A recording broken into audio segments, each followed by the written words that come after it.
What is our primary affection? What is our primary affection? If our kids look at our lives, because I think this is a real big disconnect going on here, how important this is. Do they see us talking about love of God being the ultimate priority, yet modeling something else as our primary affection? Or let me step on some toes here, and let's just look at the task that we've been given as parents of parenting. Our primary goal in raising our children is not to raise kids whose bookshelves are filled with trophies, certificates, and awards. Amen? Our primary goal as parents is not to raise children who excel in sports and make the A team. These things are not evil. They're not bad things, but they're certainly not the most important thing. It is not our primary goal to raise children who are popular and well-liked among their peers. Take it from a past popular girl. I prayed my kids would not be popular.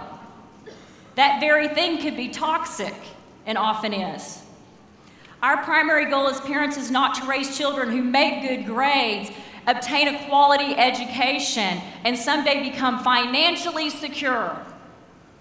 That's great if we can do that, but it's not our primary goal. Our primary goal is not to raise children who discover their gifts and utilize them in a lifelong calling. It's good.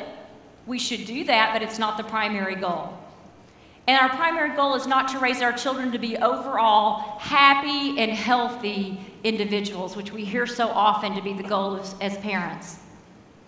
And so I look at those things and I see where culture has kind of carried us along in this way. And so even as parents, we see where we can make our affections something that looks good on the outside. Let's take sports. Remember I told you I was going to pick on sports for a minute. Actually, I'm going to pick on myself here because all three of my kids have done sports. My oldest son played football. My daughter did cheerleading, really big in Texas, even competitive cheer, high school cheerleader. Youngest son, he plays every sport imaginable. He's in football right now. I'm going to hop on a plane after I do a book signing after this message, get back just in the nick of time to jump in a car, drive 1 hour out of town to watch him play ball tonight.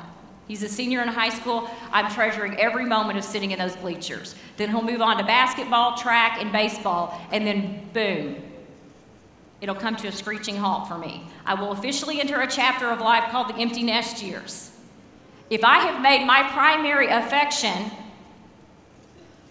if I have filled the void or the empty places in my heart with the buzz that I get from sitting in those bleachers and watching my son, as it were 2 weeks ago, score the winning touchdown, or getting his name called over the loudspeaker, then I'm in trouble.